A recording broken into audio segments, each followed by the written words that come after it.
ശബരിമല സ്വർണ്ണക്കൊള്ള കേസ് ആളിക്കത്താൻ തുടങ്ങിയിട്ട് നാളുകളേറെയായി. ഇക്കഴിഞ്ഞ തദ്ദേശ തെരഞ്ഞെടുപ്പിന് മുൻപായിട്ടാണ് ശബരിമല വിഷയം പൊങ്ങി വന്നത്. ഇതിൽ നിരവധി പ്രമുഖരും മന്ത്രിമാരും ഉൾപ്പെട്ടിട്ടുമുണ്ട്. എന്നാൽ ജയിലിൽ കഴിയുന്ന എല്ലാ പ്രതികളും തന്നെ ഇപ്പോൾ ജാമ്യത്തിൽ പുറത്തിറങ്ങി കഴിഞ്ഞു. ഇക്കഴിഞ്ഞ ദിവസം ശബരിമല സ്വർണ്ണക്കൊള്ളയിൽ ജയിലിൽ കഴിഞ്ഞിരുന്ന അവസാന പ്രതിയായ ദേവസ്വം ബോർഡ് മുൻ അംഗം KP ശങ്കരദാസും ജാമ്യത്തിലിറങ്ങി. കട്ടിലപ്പാളി കേസ്, ദ്വാരപാലക ശില്പ കേസുകളിൽ സ്വാഭാവിക ജാമ്യം അനുവദിച്ചത് കൊല്ലം വിജിലൻസ് കോടതിയാണ്. പ്രത്യേക അന്വേഷണ സംഘം സമയബന്ധിതമായി കുറ്റപത്രം സമർപ്പിക്കാത്തതിനെ തുടർന്നാണ് ശങ്കരദാസ് പുറത്തേക്കിറങ്ങിയത്. ഇതെല്ലാം നടന്നത് നമ്മുടെ സർക്കാരിന്റെ പിൻബലത്തോടെയാണെന്ന് എല്ലാവർക്കും തന്നെ മനസ്സിലായി കഴിഞ്ഞതാണ്. അതിലാർക്കും യാതൊരു സംശയവുമില്ല. കാരണം ഇതിലെ പ്രധാന പ്രതികളെല്ലാം തന്നെ നമ്മുടെ സർക്കാരുമായി വളരെ അടുത്ത ബന്ധമുള്ളവരാണ്.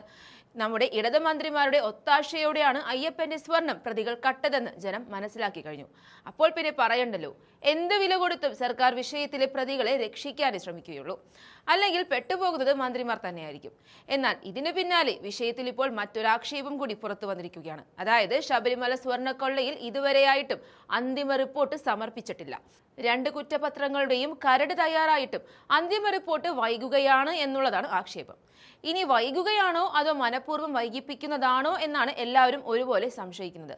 കാരണം നിയമസഭാ തെരഞ്ഞെടുപ്പിന് മുൻപായി അന്തിമ റിപ്പോർട്ട് പുറത്തു വന്നാൽ അത് തങ്ങൾക്ക് കനത്ത തിരിച്ചടിയാകുമോ എന്ന ഭയം സർക്കാരിനുണ്ടെന്ന് തന്നെ പറയേണ്ടിയിരിക്കുന്നു.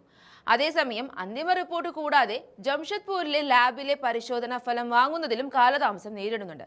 പക്ഷേ ശബരിമലയിൽ നിന്നും കവർച്ച ചെയ്യപ്പെട്ട സ്വർണത്തെക്കുറിച്ച് അന്തിമ ധാരണയായിട്ടുണ്ട്. ഏകദേശം 1700 ഗ്രാം സ്വർണം കവർന്നതായാണ് അന്തിമ നിഗമനം. കുറ്റപത്രം സമർപ്പിക്കാൻ സർക്കാരിന്റെ പ്രോസിക്യൂഷൻ അനുമതി ആവശ്യമാണ്. അപ്പോൾ പിന്നെ പറയണ്ട, ഈ അടുത്ത കാലത്തൊന്നും അത് കിട്ടുമെന്ന് തോന്നുന്നുമില്ല. തിരഞ്ഞെടുപ്പിന്റെ ഫലം വന്നാൽ മാത്രമേ കുറ്റപത്രം സമർപ്പിക്കുന്നതിൽ ഒരു തീരുമാനമാവുകയുള്ളൂ. UDF ആണ് അധികാരത്തിൽ വരുന്നതെങ്കിൽ ഉറപ്പായും പെട്ടെന്ന് തന്നെ കുറ്റപത്രം സമർപ്പിക്കാനുള്ള എല്ലാ നടപടികളും സ്വീകരിക്കും. അതോടെ പല പ്രമുഖരും മന്ത്രിമാരും അഴിയണ്ണുക തന്നെ ചെയ്യും. ശബരിമല സ്വർണ്ണക്കൊള്ളയിലെ 2 കേസുകളിലും ഉണ്ണികൃഷ്ണൻ പോറ്റി തന്നെയാണ് ഒന്നാം പ്രതി. അതേസമയം N വാസു ദ്വാരപാലക കേസിൽ മാത്രമാണ് പ്രതി. ആകെ 15 പേരാണ് ദ്വാരപാലക കേസിൽ പ്രതികളായിട്ടുള്ളത്. ഏതായാലും എല്ലാവരും ഇപ്പോൾ മെയ് 4-നായി കാത്തിരിക്കുകയാണ്. തിരഞ്ഞെടുപ്പ് ഫലം വന്നാൽ ഉടനെ ഈ വിഷയത്തിൽ ഒരു തീരുമാനമാകുമെന്ന് തീർച്ചയാണ്.